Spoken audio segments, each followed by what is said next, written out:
Slow down, you're going too damn fast now. What? Slow down, slow down! Hold on, make the light before you slow down. Wait, slow down. Okay. You just ran a red light, criminal. I tried to make the light. Why did you stop? It's a stop sign. That stop sign says stop, but it really means slow down. Okay.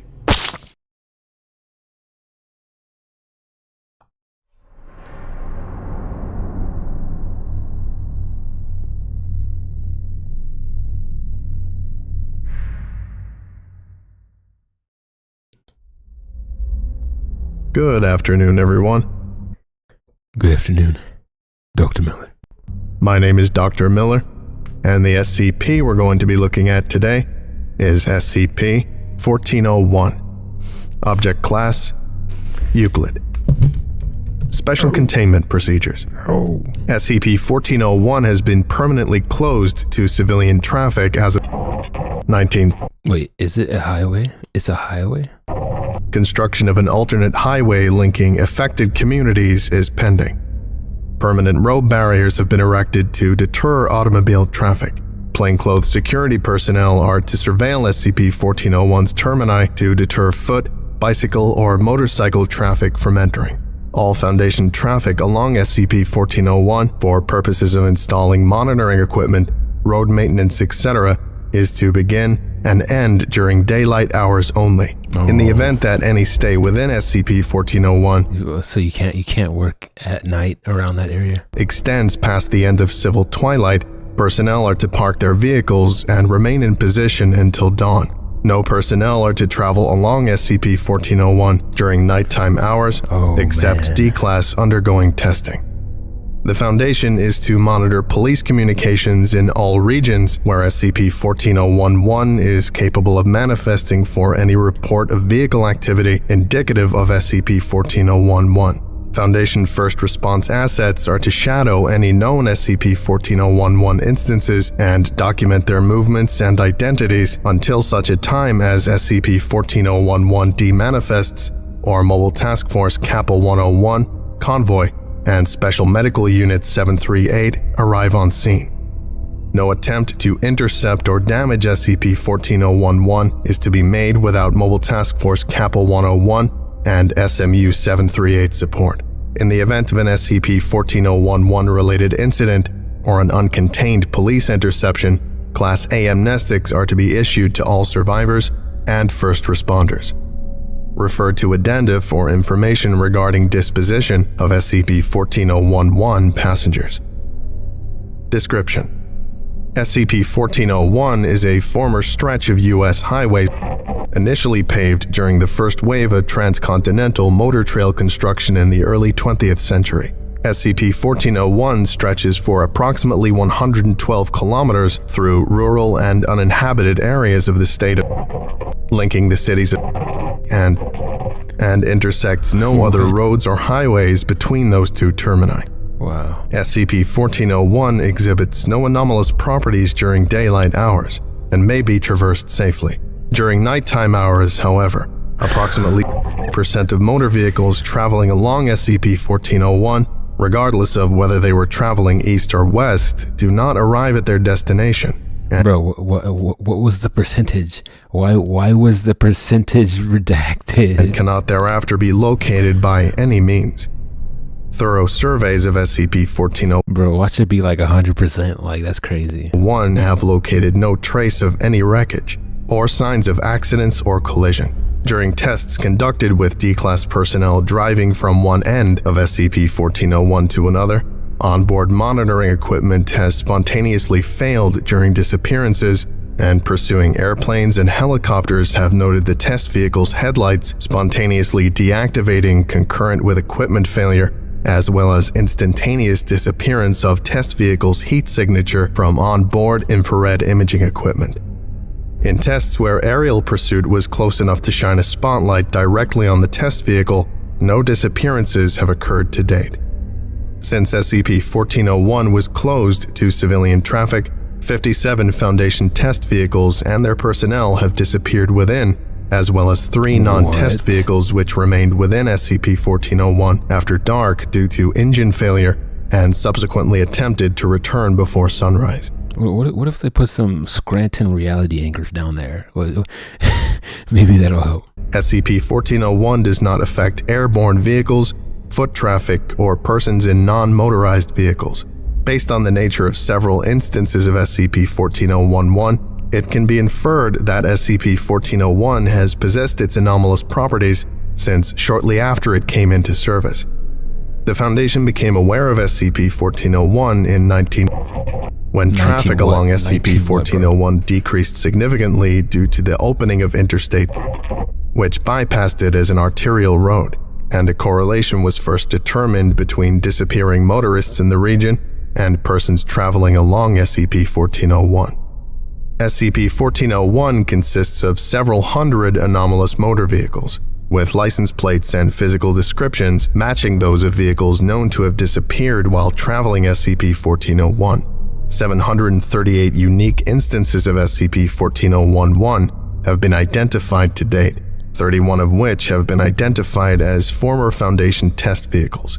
The oldest identified instance, designated 1401-13, is a 1916 Ford Model T. The newest, SCP-1401-1732, is a 2006 Toyota Camry, formerly used as a Foundation test vehicle. The total number of SCP-1401 instances is unknown. Based on the rate of occurrence and historical rates of traffic along SCP-1401, the total number of vehicles affected by SCP-1401 is speculated to be in excess of 10,000. 10,000? 87% of SCP-1401 instances have been cited within a 1,000-kilometer radius of either of SCP-1401's termini. However, SCP-1401 manifestations are capable of occurring in any jurisdiction that has paved roads where motor vehicles drive on the right side of the road, and automobiles manufactured for the U.S. market are legal for on-street driving. All SCP-1401 instances have been observed only during nighttime hours. Upon manifesting shortly after dusk, an instance of SCP-1401 will proceed to drive in no particular direction upon any highways, arterial roads, surface streets, alleys, or back roads legally open to civilian traffic, without parking or stopping except for traffic lights, stop signs, or as necessary to yield to traffic or pedestrians possessing the right-of-way. If not interfered with, SCP-1401 will obey all traffic laws applicable to the jurisdiction in which it is operating. No instance of SCP-1401 has ever been observed to refuel or make any stops of any nature. Close observations of older SCP-1401 vehicles have indicated extreme signs of vehicle wear and exposure to the elements, including rust, damaged tires, and indications of mechanical wear under which conditions the vehicle should not be drivable. On instances where older SCP-1401 vehicles have been approached closely enough to view within the cabin, drivers and passengers have been observed to be in an advanced state of age, commensurate with the expected age of persons traveling in the vehicle at the time of its initial disappearance. SCP-14011 will demanifest shortly before dawn. The nature of demanifestation... It's like they're trapped. They're trapped, driving endlessly forever on the same highway. That's insane. Manifestation has never been directly observed. In all cases where police or Foundation personnel have shadowed an SCP-14011 vehicle, it has either eluded pursuit shortly before demanifesting or spontaneously deactivated its headlights and disappeared from infrared monitoring, similar to the disappearance of vehicles within SCP-1401. After demanifesting, an instance of SCP-1401 may manifest again after civil twilight. In any region where it is capable of legally operating as described above, intervals between known manifestations of a given SCP-1401 instance have ranged from 3 days to 17 years. SCP-1401 vehicles will resist any attempts to pursue, intercept, or force it to a stop, and are capable of reaching speeds in excess of 300 kilometers per hour, regardless of the top speed of the original vehicle, until crashing or pursuers abandon the attempt. So heavily elusive, bro. Attempts to fully stop SCP-14011 vehicles with spike strips, caltrops, or other anti-vehicle implements have been unsuccessful, resulting only in a brief loss of speed. As long as the vehicle remains intact and in contact with the road, it will continue to flee pursuers at high speed. No instance of SCP-1401 has lost control or determined to have been at fault in a collision. In all documented instances to date where an SCP-1401 vehicle has been stopped, cause of deceleration was due to another vehicle deliberately or accidentally striking it or placing itself directly in its path. In all cases where an SCP-1401 vehicle was recovered, the gas tank was found to be empty. Older vehicles were found to have suffered several major engine failures, which under normal circumstances would render automobiles inoperative, and attempts to restart said vehicles after recovery have been unsuccessful. Addenda: SCP-1401-1 Passenger Medical Analysis. To date, 37 SCP-1401-1 vehicles have been successfully stopped during pursuits by Foundation personnel or civilian first responders. In 23 instances, the stop was achieved by means of a direct collision with no survivors on board the SCP-1401-1 vehicle. Following the development and implementation of Procedure 14011 Delta, which involves reducing SCP-1401-1 velocity with spike strips, and by grinding pursuit vehicles against its side prior to forcing a spin-out with a modified pit maneuver. 14 vehicles have been recovered with minimal collision-related injuries to passengers on board. In all cases where identification has been possible, the identities of passengers have been matched to those of persons known to have been traveling in SCP-1401-1 at the time of its disappearance. Passengers have been designated based on the vehicle they were recovered from and their seat position clockwise from the driver's seat. In almost all cases wherein SCP-1401-1 passengers were recovered alive, the passengers died less than 60 minutes after SCP-1401-1 was stopped.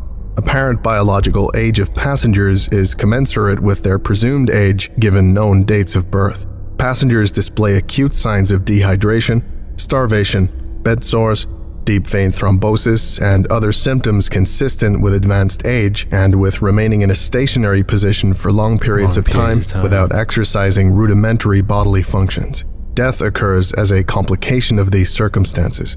In several cases, passengers were found to be in the advanced stages of fatal communicable diseases which contributed to their death. 2 subjects, SCP-1401-12373 and SCP-1401-16541, were pregnant at the time of recovery. Medical records indicate that both subjects were pregnant at the time of their disappearance in 1973 and 1922, respectively. Fetuses showed signs of advanced age and illness commensurate to adult passengers and did not survive.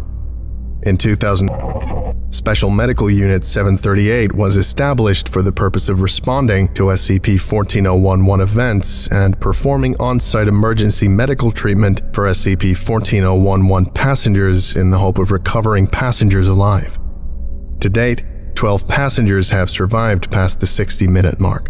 2 SCP-1404-1, 3321, and SCP-1401-17023 are conscious and able to speak. Both, however, are confined to bed rest due to severe muscular atrophy and require 24-hour nursing care at this time. Okay, so we have survivors.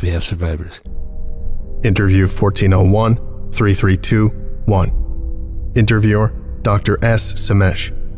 Interviewee, SCP-1401-13321, hereafter referred to as Adam. Forward. SCP-1401-13321, Adam disappeared with his wife and 2 children in June 1932 while driving west along SCP-1401. 1932? Wait. Oh my gosh, bro. In a 1928 Ford Model A. Vehicle was first identified by the Foundation in 1932 and designated SCP-1401-1332. SCP-1401-1332 was recovered intact following a pursuit on 2000. SMU-738 was unable to save any passengers except for the driver. Biological age, based on medical examinations and birth documents, is presently 100. due to injuries noted at 100. That didn't sound like a flat 100.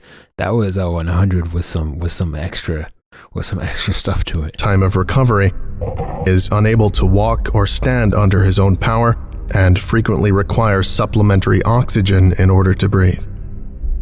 Begin log 23:12 p.m. How are you feeling today, Adam? I've been better. Sure is good to stretch my legs out again. Can you tell me how long you were driving for before the police stopped you? Well, we left at 9:30 on our way out to California. We were driving at night to beat the heat and the dust, you see. Sun didn't ever come up, so it couldn't have been more than 6 or 7 hours, I guess. No clock in there, and the radio's busted. Sure, felt like years, though. How far did you drive during that period? Lost track. The odometer must have rolled over 3 or 4 times. Did you ever reach California? Sure. Kept driving. Didn't like the look of the place. You must have needed to refill your gas tank at some point, yes? Never needed to. Good thing, too. It was 10 cents a gallon back home, but some of the stations out here, you wouldn't believe how much they're charging. Did you ever stop to eat or use the facilities? I wasn't really that hungry. None of the restaurants I've seen around here look very good anyway. Did you stop at any time for any reason? Why bother? We were making great time. Nowhere any good to pull over anyway. Oh no, it's affected your psychological self, bro. Did you notice? Like it makes you think that you don't need to pull over. So it's maybe, I don't know. Yourself or your family aging during the trip? Maybe it's not just them demanifesting and manifesting, but it's also them themselves thinking that they're still getting somewhere. Yeah, I guess we got a few more wrinkles now than I used to. And the boys, well, they say kids grow up in the blink of an eye, but I wasn't expecting it to happen that fast. Why did you attempt to evade pursuit when the police turned their lights on? Don't make me out like I'm some kind of crook. I wasn't trying to evade pursuit or anything like that. I just didn't feel comfortable pulling over in that neighborhood. You continued to lead the police on a chase for 238 miles across 3 states before you were forced to stop. Were there no acceptable places to pull over at any point during the pursuit? Didn't see a one. I'm not so sure about this place either. What would you have considered a good place to stop? There is one. I haven't seen it. Bro, what? Jesus. Golly. and log 23:18 p.m. Okay, I think that about does it for today. Thank you for listening, if indeed you still are, and you are all dismissed. Goodbye. That's crazy.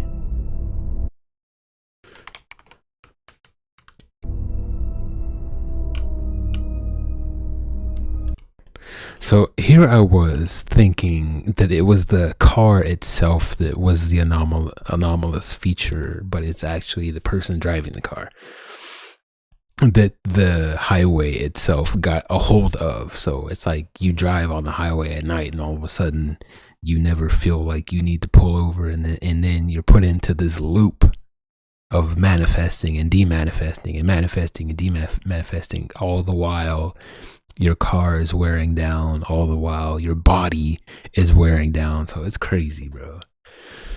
I should have never been saved. Golly, bro. So I was thinking it was the car. I was like, okay, so is the anomaly taking over the car? And so it's never going to stop. They have to force it to stop. But nah, it's the dude. It's the dude in the car. It's like, nah, this ain't safe for me. We got to keep going. That's crazy. Anyways, that's going to do it for this video. If you like to, make sure to leave a like. Go check out the Vulcan. This one was trippy. This one was kind of trippy, bro. I'm not going to lie. Anyways, I will catch y'all in the next one. Peace.